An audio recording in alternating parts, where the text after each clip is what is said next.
Entos vileo tiktete efat miton alogon o Βασιλεύς των ουρανών και ποιητής των όλων εκ της Περσίας έρχονται τρίσμαγοι με τα δώρα αστρολαμπρό τους οδηγεί χωρίς να λείψει ώρα.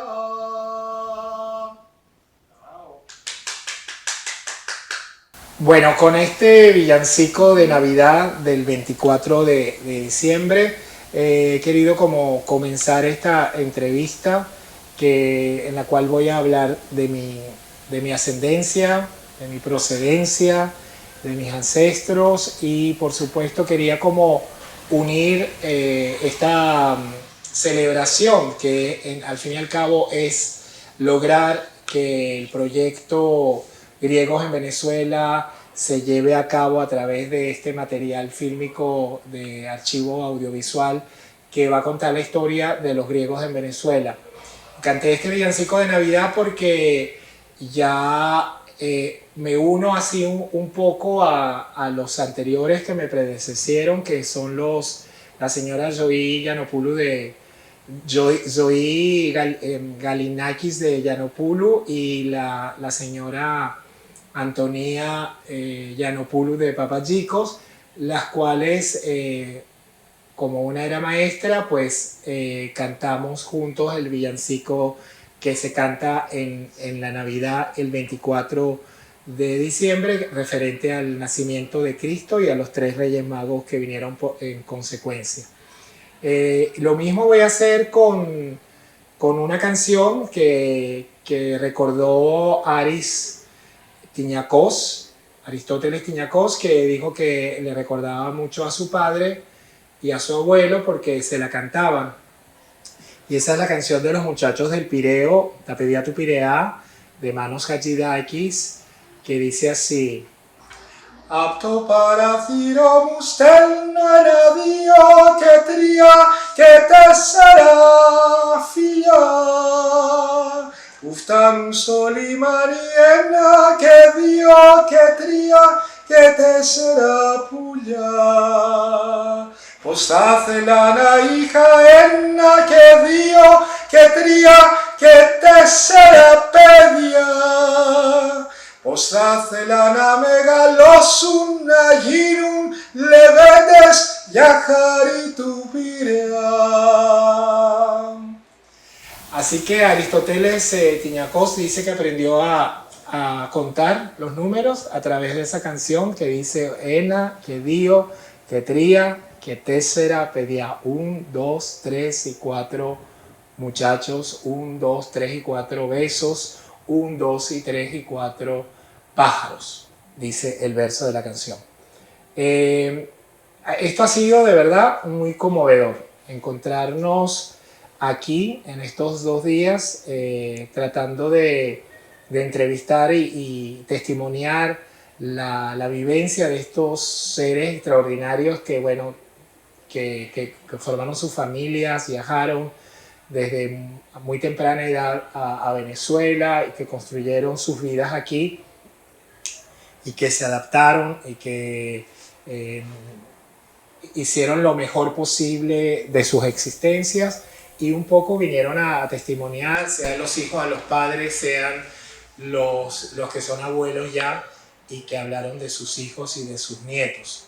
En mi caso, es el caso de mi hermano Pantelis Palamidis y de mi hermana María Palamidis de Yarnacópulos. Somos hijos, yo Constantino Palamidis, somos hijos de Nicolás y Nicoleta Palamidis.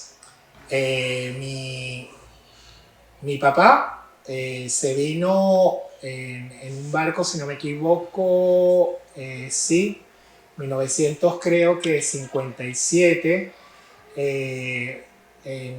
para Venezuela desde el Pireo con parada me imagino que en Génova, que es la mayoría de las paradas que hubo. Los barcos eran la mayoría de ellos italianos, los griegos tenían que ir a Italia para poder abordar los barcos.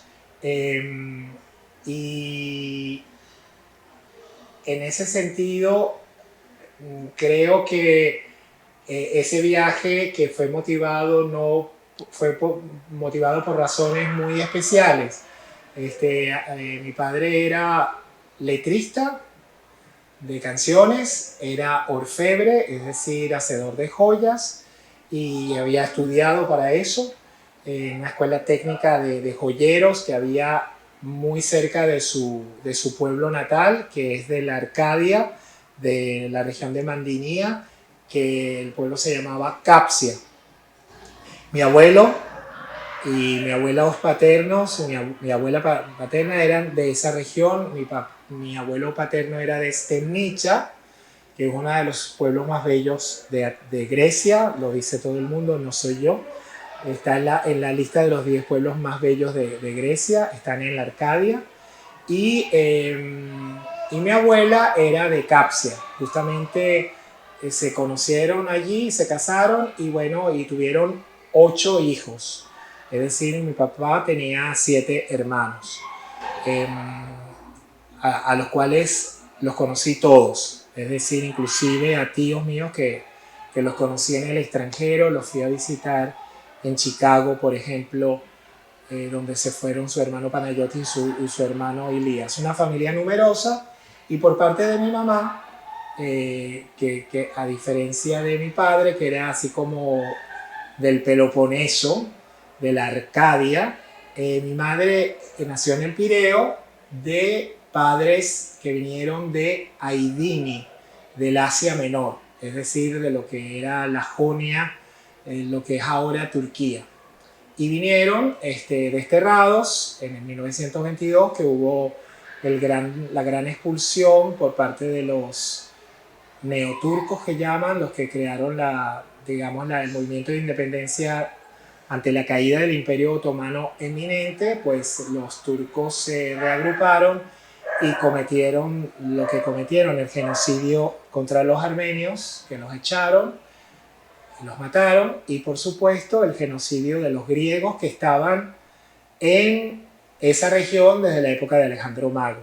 Es decir, y eso un poquito, cada vez que escucho que dicen, por ejemplo, uno de los entrevistados habló de la cocina turca, y en realidad la cocina turca no existe. La que nosotros conocemos ahora como cocina turca es la cocina de Bizancio, la cocina de los griegos, de Alejandro Magno, que como ustedes saben, Alejandro Magno salió de Grecia, alumno de Aristóteles, ni más ni menos, y se vinculó con el Oriente, llegó hasta la India en una manera de conquista cultural. No era una conquista que trató de acabar con las civilizaciones del Oriente, que eran todas muy hermosas y poderosas, pero él, por supuesto, hizo que todos sus generales y todo su ejército se casara con las mujeres de esos pueblos, digamos. Así que hubo un sincretismo cultural muy fuerte,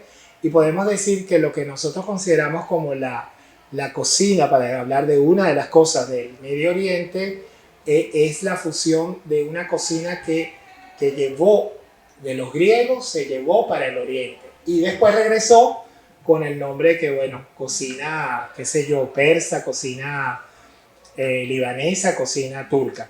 Pero en realidad todos los productos que tiene la cocina, y lo digo porque mi papá abrió un restaurante aquí, entre las 50.000 cosas que hizo mi padre al llegar a Venezuela, fue que tuvo un café griego muy famoso. Fue el único sitio de reunión de los griegos en el centro, donde estaban casi la mayoría de los griegos de Caracas, vivían y trabajaban en el centro de Caracas.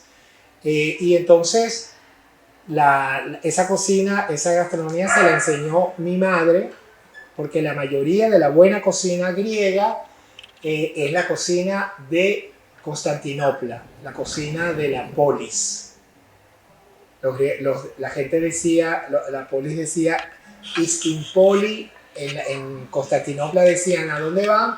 Vamos a la ciudad, vamos a Istimpoli. Istimpoli se convirtió por los turcos en Estambul. Es decir, el origen de la palabra viene de Constantinopoli. Entonces, como mi nombre, que ya no me llaman Constantino, sino que me llaman Costa, se acostumbra pues cortar las palabras que son muy, muy grandes. El nombre del restaurante de mi papá fue el primero, fue Colonia Helénica de Venezuela. Es decir, la visualización que tenía mi padre era que ahí, como era periodista, además, como fue letrista, él sacó todos los periódicos, los diarios, mejor dicho, que salieron escritos en griego aquí en Caracas. Él estaba involucrado. Se involucraron otras personas, como es el caso del obispo y presbítero Gennadios Chrysoulakis, que juntos hicieron, a partir de aquí, de esta misma comunidad, sacaron uno de los diarios que salía, digamos, aquí en Caracas. Pero entonces mi padre tenía una visión de que su negocio, que era en principio un café y un lugar donde la gente iba a almorzar solamente al mediodía, iba a ser un centro de reunión, y efectivamente se convirtió en un centro de reunión donde los griegos iban a tomar café, a merendar, a jugar cartas, a jugar los dados, y aquello se convirtió como una especie de club griego en el centro. Los sábados y los domingos, por supuesto, eso era una fiesta porque los griegos venían con sus familias, y eso queda en el pasaje Las Gradillas, entre la esquina de San Jacinto y la esquina de Madrices, y era un pasaje, digamos, en forma de meandro, y al final con una gran balconada que los que se sentaban en las mesas del balcón pues veían a la Plaza San Jacinto, que es muy emblemática del centro de Caracas. Allí, los sábados y los domingos, como lo han dicho los entrevistados, las mujeres de los griegos que iban al café, que se ponían a jugar backgammon, que era también el otro juego, lo que llamamos nosotros tabli o tabla en el Medio Oriente, venían a jugar los hombres al café, y las mujeres con los hijos estaban en la plaza, pues los hijos se juntaban y jugaban, ¿no? Y las mujeres hablaban entre ellas. El café, generalmente los que vayan a Grecia se dan cuenta que es como una historia muy masculina. Es decir, ustedes no van a ver mujeres en los cafés.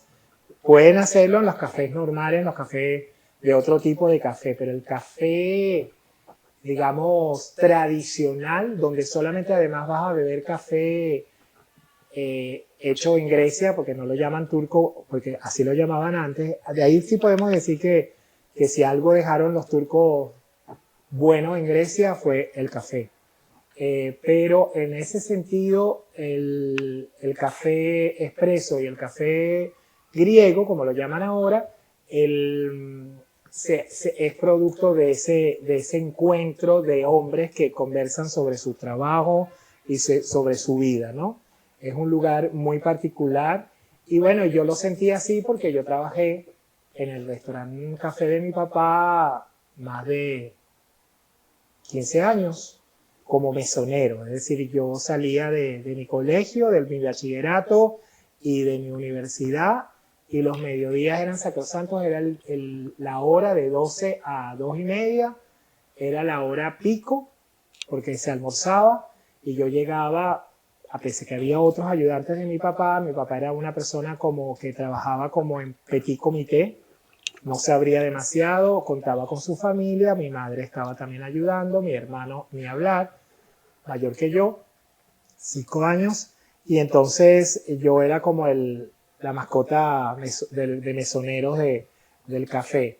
Y eso fue durante muchísimo tiempo. Y todos mis amigos, todos mis compañeros de clase y todos mis compañeros de la universidad, y todos después los compañeros del lugar donde trabajé, que mi primer trabajo fue la Compañía Nacional de Teatro, de donde Pantelis y yo somos fundadores, miembros fundadores, pues todos venían al famoso café que después se convirtió en Isinandisi, es decir, después se convirtió en un café, restaurante de verdad. Dejó de ser club para los griegos en particular, sino que se abrió a todo el mundo, dejó de ser un lugar así como de juego y se convirtió en un café-restaurante que se llamaba I Sinandisi, que significa el encuentro. Bueno, mi padre trabajó aquí. Él tiene una canción muy hermosa que dice mis manos. No voy a cantar, pero sí quería hablar que mi hermano es músico y además de ingeniero electrónico, compuso la mayoría de las canciones que escribió letra mi padre aquí. Mi padre era conocido allá, ya había sacado discos como letrista, revistas habían publicado sus letras, pero todo el fenómeno después de la Segunda Guerra Mundial vino una guerra civil muy fuerte en Grecia y eso dejó al país diezmado. Esa guerra civil no la ganó la izquierda, la ganó la derecha y por supuesto todos los que pertenecían a la izquierda pues se encontraron con una situación bastante difícil para conseguir trabajo.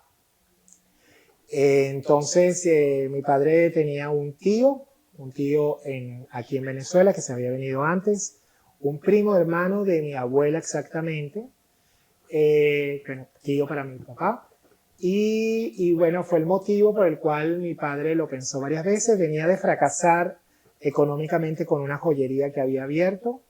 No le fue bien y entre lo político de la persecución a los izquierdistas que hubo post guerra civil y el fracaso en el negocio de la joyería, pues no lo pensó dos veces y se llegó para Venezuela porque tenía su tío en América, como decían la mayoría de los inmigrantes. Yo me voy a América porque tengo un tío. Estaba hablando de mi padre, que vino, por supuesto, porque tenía un tío aquí, como decimos, en América, que es muy famoso el dicho.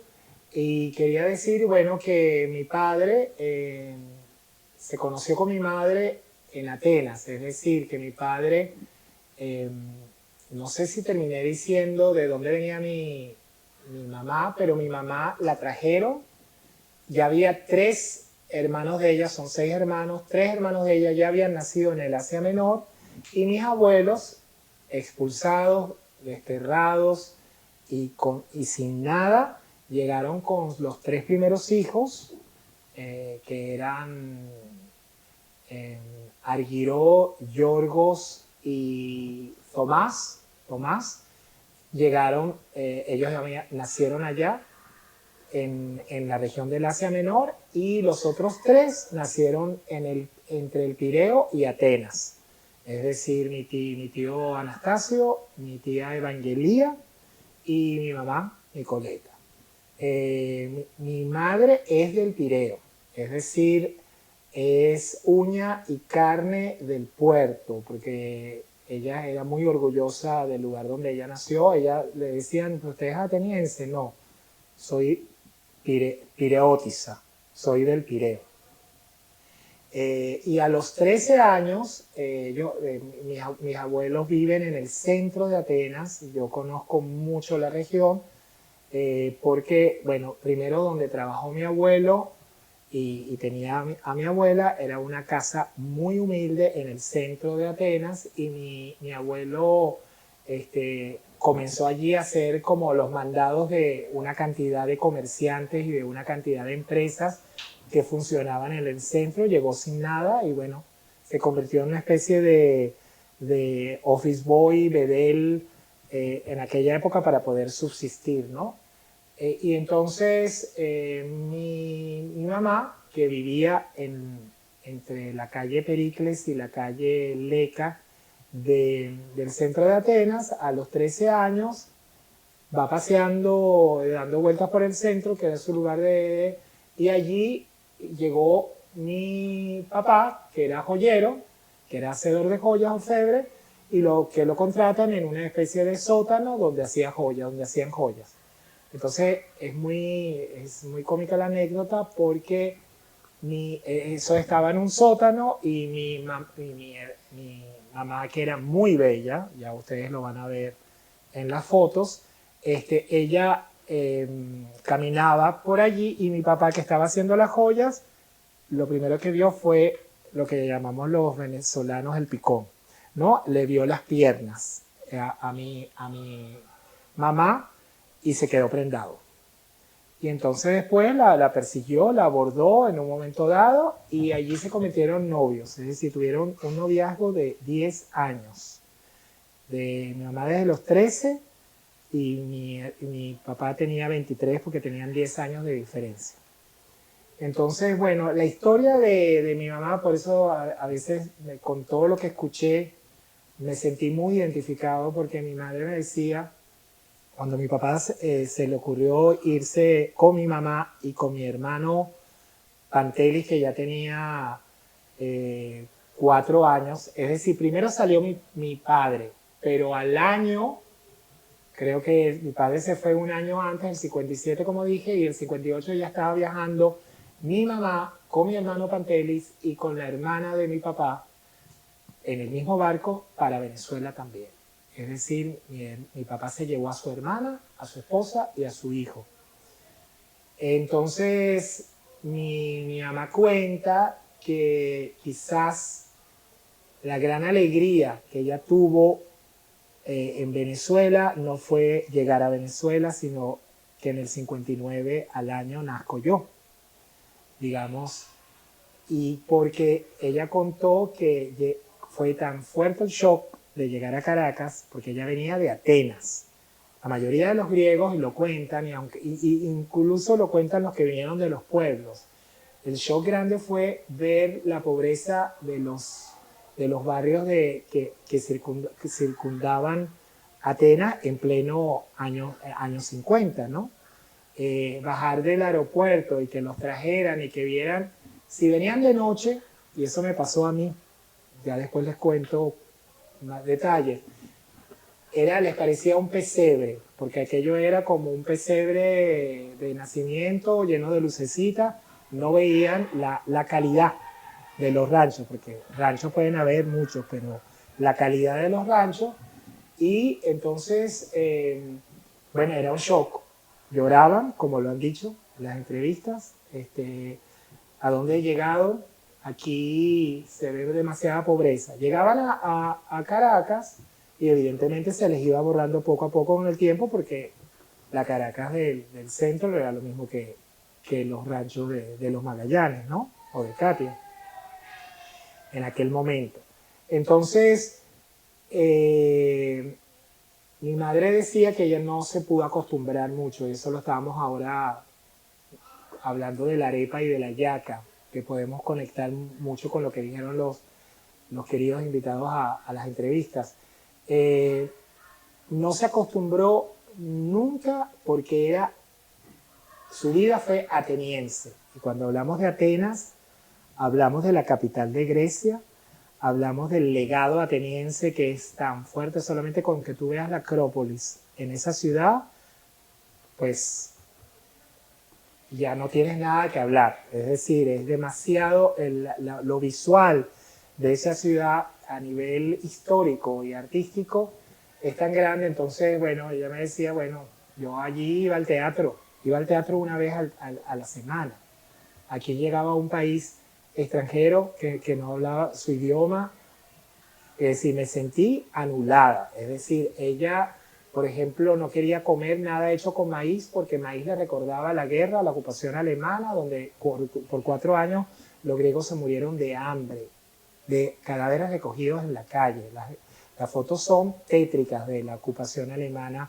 Fue una época espantosa porque los griegos resistieron tanto que le ganaron a los italianos que entraron primero, que los mandaron los alemanes: entren ustedes, Mussolini y tus tropas, entra. Y los griegos vencieron a los italianos, que eran el doble.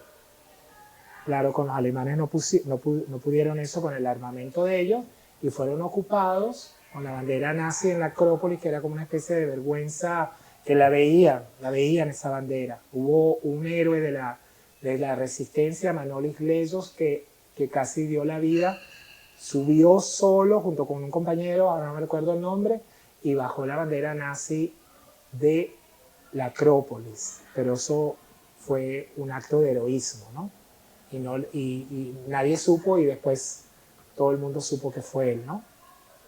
Entonces, los griegos, mi mamá recordaba la arepa y todo lo que he hecho con maíz porque era la comida que se comían en el momento de la ocupación alemana. No tenían nada que comer y entonces tiraban el grano de maíz, lo aplastaban en algún lugar y sacaban allí una especie de masa, jugo y una cosa y se los daban como un puré y era la comida que ellos tenían disponible para la gente que no tenía nada. Entonces ella veía la arepa y le recordaba esos años, entonces tuvimos que hacer un gran esfuerzo para que mi mamá comiera todo lo que viene del maíz, que son las empanadas, las arepas, que si toda la comida tradicional nuestra, la mayoría es del maíz, somos hombres del maíz, los latinoamericanos.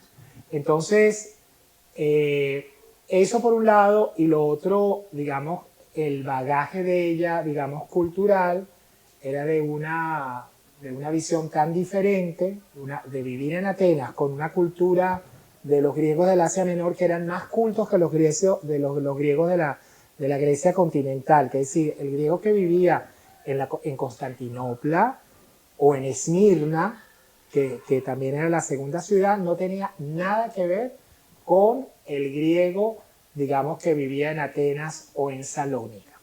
Ese griego era muy culto y muy conocedor de gastronomía, de cantos, de danzas, y ellos con su llegada en 1922, que por ejemplo Atenas tenía 400.000 habitantes aproximadamente en 1922 y en un solo año pasó a tener 2 millones de habitantes, es decir, llegaron del Asia Menor y de toda la costa del Egeo, que ahora es Turquía, y de Estambul, Constantinopla, llegaron 1.500.000 griegos y todos fueron a las grandes ciudades, al Pireo, a Salónica y Atenas, en campamentos. Es decir, mi casa, la que yo tengo ahora, que es de mi madre y que fue de mis abuelos, que es mi casa materna, que es la única que tenemos en Atenas, en Víronas. Si ustedes ven la foto en 1924 de esa zona donde está mi casa, y todas eran tiendas de campaña. Es decir, que a los griegos les repartieron el pedazo de casa de una tienda de campaña y un poquito más después se los ampliaron. Evidentemente, las casas son amplias, pero al principio ellos hicieron como una división, bueno, coloquen ahí lo que puedan y después vayan construyendo. Que así es como toda Grecia y todos los griegos, pues, han tenido y tienen casa propia. Es el país de Europa con un 90% de sus habitantes que tienen casa propia.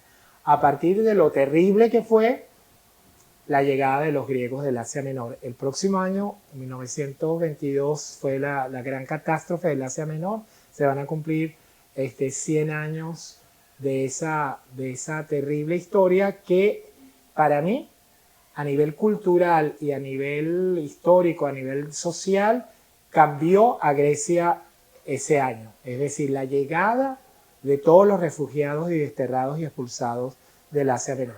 Entonces, mi mamá con ese bagaje, pues le fue muy difícil acostumbrarse a Venezuela. Mi padre, por obligación, tenía que ver qué hacía con los negocios, pero mi padre también, sus grandes amigos, todas sus amistades, se trajo después a su hermano, se trajo a su hermana, se trajo después a su hermano, a sus dos hermanos menores, y entonces eran con los griegos. Por eso él sacó los periódicos griegos, la joyería la hizo con capital griego, y los grandes amigos de mi padre eran griegos, y lo mismo con mi mamá. Pero mi padre se esforzó un poquito más por aprender el español. Mi mamá se impuso no aprender el español para no hablarnos a nosotros en español. ¿Qué fue lo que pasó? Lo que decía la señora Antonía y la señora Zoe, que decían que sus maridos, el señor Caso y el señor Antonio, decían, en la casa solo se habla griego, afuera de la casa hablan español. porque si no, se perdía el idioma. Si el muchacho venía, que nos pasaba, mi hermano y yo veníamos de la calle y del colegio y del bachillerato hablando en español.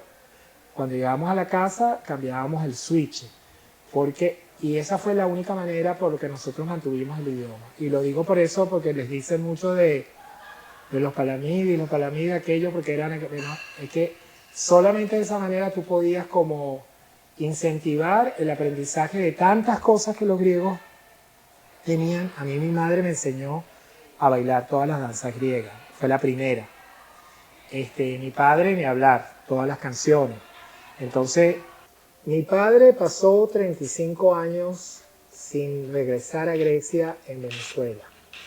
Es decir, ya cuando ya llevaba más o menos casi una década del restaurante Isinandisi, ya nosotros presionamos y mi madre también, que quería regresar. Mi madre sí había ido varias veces a Grecia, nosotros habíamos ido varias veces a Grecia, mi hermano, yo. La mayoría de las veces no por turismo, sino por giras, por ejemplo, de mi hermano con la coral universitaria Simón Bolívar, que fueron a un festival en Cataluña y un festival en Escocia. Entonces, de carambola, pues ya que estamos en Europa, se iba para allá. Él. ¿No? En el caso mío, yo me fui también para Grecia por distintas razones, digamos, teatrales y académicas. Entonces, pudimos ir a Grecia varias veces, pero mi padre nunca había regresado. Es decir, mi padre regresó después de 35 años y a vivir a Grecia, y después sí lo volvimos a traer, pero ya se suponía que ellos ya vivían en Grecia, tenían su casa propia, tenían toda su gente, toda su familia allá, y los que estábamos por fuera éramos mi hermana vivía en Grecia, se había casado en Grecia, y nosotros pues estábamos muy ligados a lo griego. Entonces lo ideal era que mis padres, y gracias a Dios fue así, mis padres regresaron a Grecia y se murieron en Grecia. Es decir, hicieron lo que ellos querían.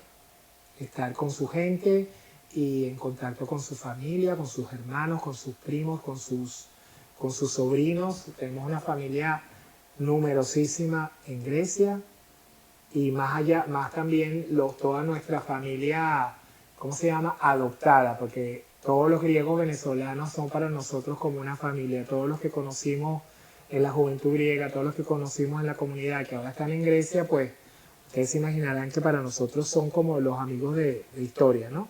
Entonces esos son los que hacen posible un poco este deseo de contar nuestra historia. El hecho de estar en contacto con ellos, estamos como respondiendo quizás a un deseo colectivo. Eso en el caso de mis padres, que bueno, que tuvieron, digamos, mi mamá murió a los 76 años, mi padre a los 91, es decir, muy longevo, con una lucidez impresionante.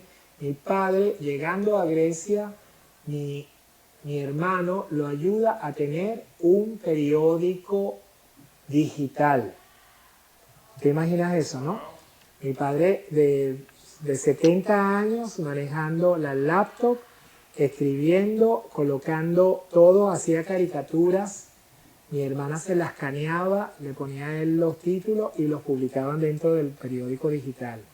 Más de 200 números. Sacaba como uno por quincena, es decir, como un periódico quincenal. Ese material existe, es un archivo impresionante, porque además de que él escribía los versos, los diálogos, las noticias, él hacía con los villancicos que yo comencé, él hacía villancicos de Navidad con letras sarcásticas, con letras irónicas sobre la política griega, sobre los personajes, digamos, de la actualidad, desde los presidentes de los Estados Unidos, pasando por todos los sucesos. Los hacía como en una especie de villancicos que se podían cantar, pero que hablaban de la actualidad. Y eso no solo, pues mi padre tiene más de una docena de libros que son de crónicas, de versos y de canciones. Mi padre publicó un libro que se llama 1000 canciones. Es decir, y de verdad son 1000 canciones. Es decir, que no paraba de escribir. Mi padre estaba en el negocio, se quedaba hasta la medianoche vigilando a los jugadores y a los que tomaban sus cafés y su... no vendía licor, pero sí, bueno, estaban allí jugando y se quedaban hasta altas horas de la noche. Y entonces mi padre los esperaba que salieran de sus juegos, del lugar donde jugaban o de la sala de juegos, y él escribía canciones. Es decir, no paró nunca. Mi hermano compuso canciones con letra de mi hermano, de mi papá, y hemos sacado 3 discos CD hechos en Venezuela en griego. Es decir, la actividad fue brutal. Entonces, culturalmente, pues Grecia nos embebió. Cuando entramos a trabajar en la Compañía Nacional de Venezuela éramos los griegos fundadores. Era que, bueno, el teatro nació de los griegos, tal como lo conocemos, la palabra es griega. Y después todo eso se transmitió, por ejemplo, a la Universidad Nacional Experimental de las Artes, donde yo soy profesor desde hace más de 20 años, y di clases también, especialmente de electivas de tema griego en la Central, en la Escuela de Artes, que me llamaron especialmente para eso. Mi tesis de grado y mi tesis de la maestría es sobre el mito griego en la dramaturgia latinoamericana del siglo XX. Es decir, no podemos quitarnos de encima pues el sello de que somos griegos y de que estamos haciendo, difundiendo la cultura griega en Venezuela. Todas nuestras actividades, sean con cualquier tipo de institución, están marcadas por el hecho de nuestra raíz y de nuestra ancestralidad. En ese sentido, creo que eso nos ha dado también un aprendizaje para pelear con mucha fuerza también por defender la ancestralidad venezolana. Es decir, nosotros conociendo lo importante que es que tú tengas conocimiento de tu memoria e identidad, nos ha hecho, yo creo que también más venezolanos, nos ha hecho pelear por dar a conocer también la historia de Venezuela, por incluso aconsejar, ahora que hay como por primera vez una gran migración venezolana hacia el exterior, es muy importante que esos venezolanos no pierdan sus raíces, que no olviden lo que es Venezuela, que no olviden, porque si lo olvidan dejan de ser venezolanos y van a ser unos parias y unos extranjeros donde estén.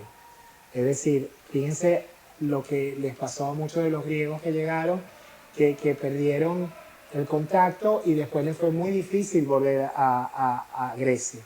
Eso es algo que los griegos se aferran porque todos los que emigraron tenían el deseo de regresar. Otros lo lograron, otros dijeron, bueno, ya no lo logro porque no me interesa, porque estoy maravilloso aquí. Pero otros tenían ese deseo y lo cumplieron. Es decir, vivimos en esa dicotomía de ir para allá, lo tenemos como doble puerta. Nosotros nos hablamos así, los griegos venezolanos decimos tojume diporto, que significa que tenemos la doble puerta. Es decir, la puerta de que tenemos 2 casas con 2 puertas y que podemos estar en una y en otra.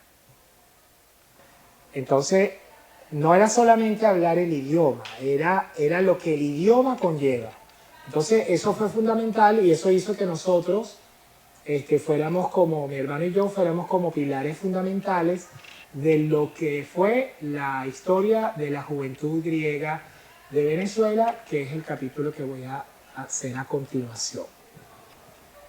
Quisiera redondear un poco antes de entrar al tema de la juventud griega de Venezuela, y es hablar un poco para terminar, mi madre no aprendió a hablar español sino hasta que yo cumplí 18 años de edad.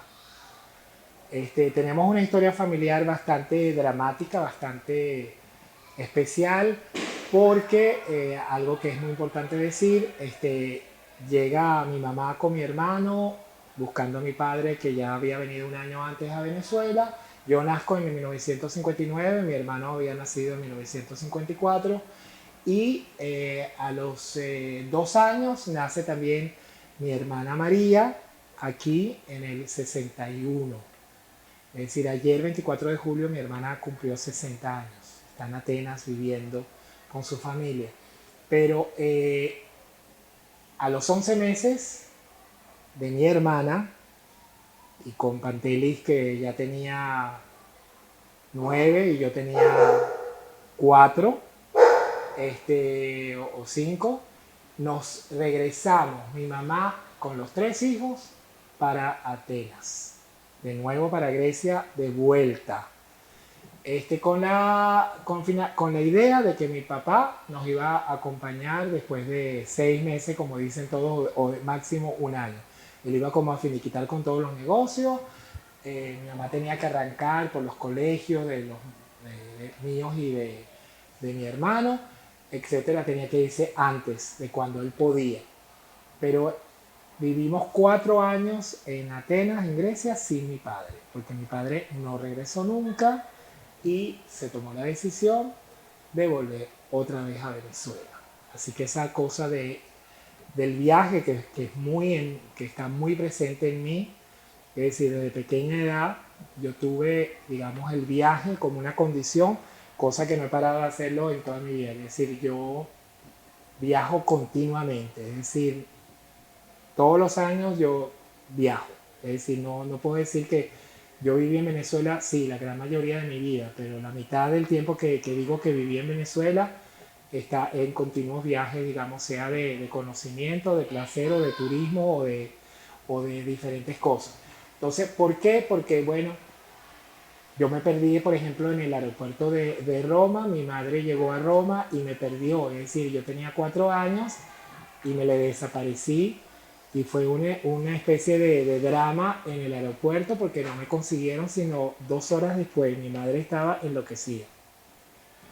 Y eso como que esa idea del viaje y después cuando regresamos, que yo tenía 8 años a 9 años, cuando regresamos perdimos el vuelo en Roma, se perdió y andábamos mi hermano y yo, porque se vino mi mamá con los 2 hijos.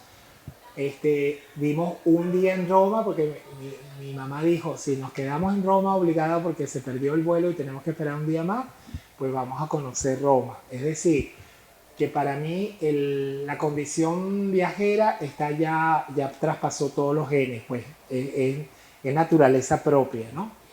Eso como para decir anécdotas de viaje. Y mi papá, él se quedó aquí porque él iba a finiquitar con un negocio y a venir, pero ese negocio no lo pudo finiquitar bien, se metió en otro, le fue muy mal. Mi padre era muy malo para los negocios porque era un artista. Mi padre pensaba mucho en la gente, no podía pensar con la mente fría de los empresarios o de los comerciantes. Mi papá odiaba además a la explotación del hombre por el hombre, era marxista, leninista estudiado, no fue de la resistencia contra los alemanes sin saber por qué, ¿no? Sabía muy bien por qué había que luchar y por qué había que pelear, ¿no?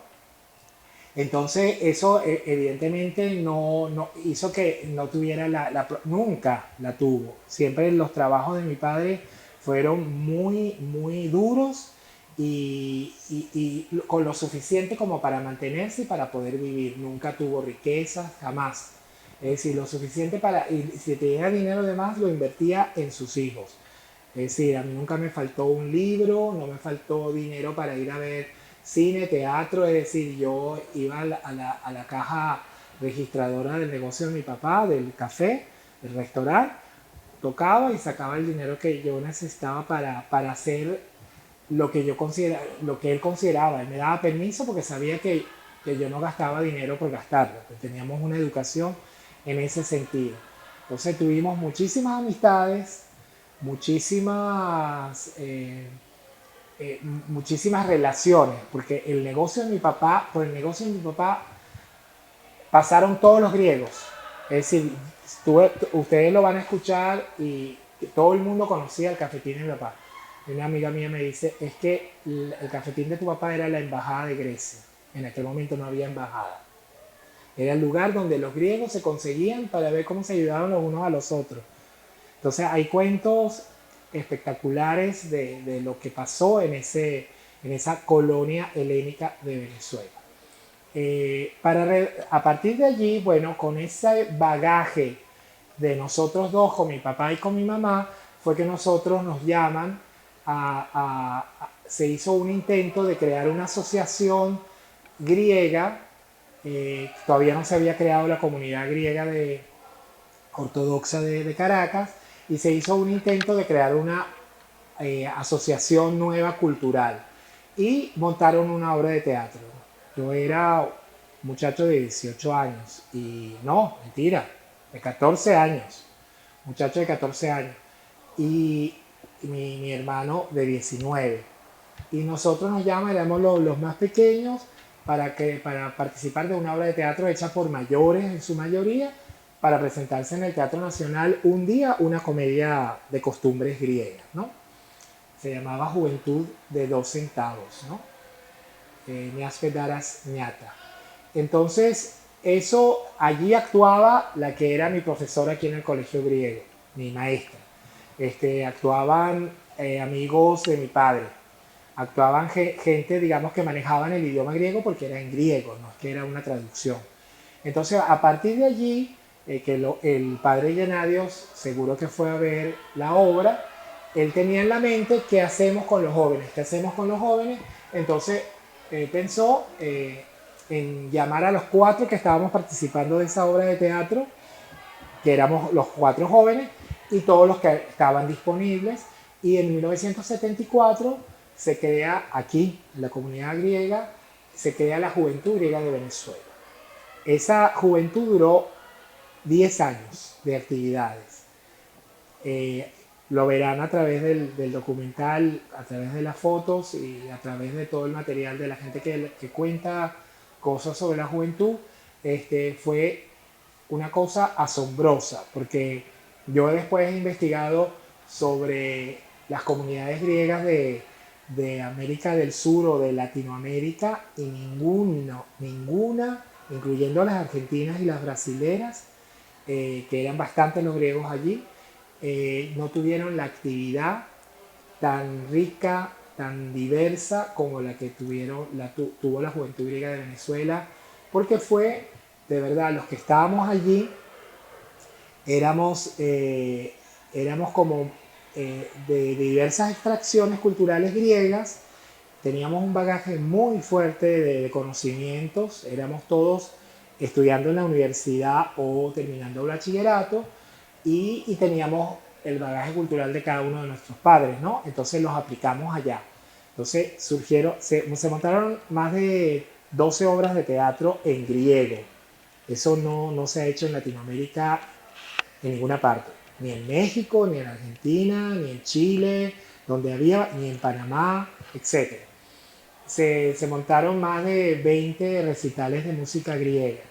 Teníamos un grupo de danzas griegas que fue impresionante, que de sus últimas presentaciones fueron más de 20 personas en vivo, bailando 9 minutos de toda la música del Zorba de Mikis Theodorakis en el Poliedro, con la banda marcial de Caracas y con 2 buzukis de nosotros, de los griegos de aquí, los jóvenes de aquí que tocaban el instrumento popular griego.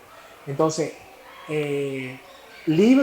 editamos libros de poesía de diferentes autores. En aquel tiempo Odiseo Litis se ganó el Premio Nobel de Literatura y fuimos de las primeras ediciones de obra de Odiseo Litis en español aquí en Caracas, y lo hacía la Juventud Griega de Venezuela. Es decir, cosas únicas. Hay un poema muy importante de la literatura griega que se llama Bolívar. Es de un gran poeta y artista visual, Nikos Engonopoulos, y nosotros sacamos la edición, digamos, en español del libro, la traducción de Miguel Castillo Vivier, que era un exiliado chileno helenista impresionante y grandioso que en ese momento estaba aquí. Es decir, fueron muchas las circunstancias que hicieron posible que lo que hacíamos como Juventud Griega de Venezuela tuviera una perseverancia y una, ¿cómo se llama? Eh, una llamada, digamos, una historia que llegó, que traspasó los límites de Venezuela y que llegó inclusive al centro de Grecia y que fuimos motivo, digamos, de discusión en el Congreso de que existen unos griegos en Venezuela haciendo esto y esto anualmente. Es decir, yo tengo recortes de periódico de todo lo que apareció en la prensa griega sobre nosotros. Nosotros mandábamos evidentemente cada año como un recuento, una memoria y cuenta de lo que hacíamos. Entonces la historia es muy grande, porque le estaba contando a, a Basula, a todos los que han hablado, Ana María Viraki, Marichetti, María Elena, que estuvieron, digamos, tuvieron contacto fuerte con la juventud, es que nosotros tenemos un bagaje en la casa de documentos, de fotos, que son más de 20 álbumes de fotos. Es decir, nosotros no es que tenemos la historia de la juventud en 40 fotos. No, tenemos más de 20 álbumes llenos de fotos de cada evento. Entonces, es muy fuerte el peso de la historia y eso es lo que nos conduce a hacer este documental y este proyecto. Yo creo que si no tuviéramos ese bagaje, no tendríamos como el empuje para hacer lo que estamos haciendo ahora. Y hablando ahora de la juventud griega, nos encontramos aquí en la biblioteca de la profesora Anastasia Chimaras. La profesora Anastasia Chimaras, miembro fundadora de la Juventud Griega de Venezuela, durante 10 años uno de sus miembros más activos, profesora, ingeniero hidráulica de la Universidad Central de Venezuela y que se nos fue y fue nuestra primera amiga y compañera que se despidió de nosotros y cuyo legado está aquí. La biblioteca de ella pues fue donada a la comunidad griega de Caracas por petición de ella y bueno, aquí está, nos está acompañando. Está todo su legado y no solamente lo ven aquí, sino que está atrás, está como regalo a la, a la biblioteca de la comunidad griega de Venezuela y bueno, nada, forma parte quizás este recuerdo de lo que queremos hacer, es que la memoria de nuestros compañeros, de nuestros padres, de nuestros abuelos, esté aquí siempre presente a través de este documental sobre los griegos en Venezuela y por eso estamos aquí y lo vamos a lograr. Quisiera también anunciarles que estamos proyectando diferentes actividades, entre ellas está la creación de un instituto de cultura griega que va a llevar el nombre de mi padre, Nicolás Palamidis, que en este año 21 se cumplen 100 años de su nacimiento, y en otro índice está también la publicación del libro de mi padre sobre los inmigrantes greco-venezolanos. Es decir, mi padre ya había sacado una crónica de los griegos en Venezuela y ahora está por publicarse una especie de gran anecdotario sobre los griegos en Venezuela. Esperemos que todos estos proyectos se hagan realidad en este año bicentenario para ambos pueblos, el venezolano y el griego. Esperemos que todos estos proyectos se hagan realidad en este año bicentenario para ambos pueblos, el venezolano y el griego.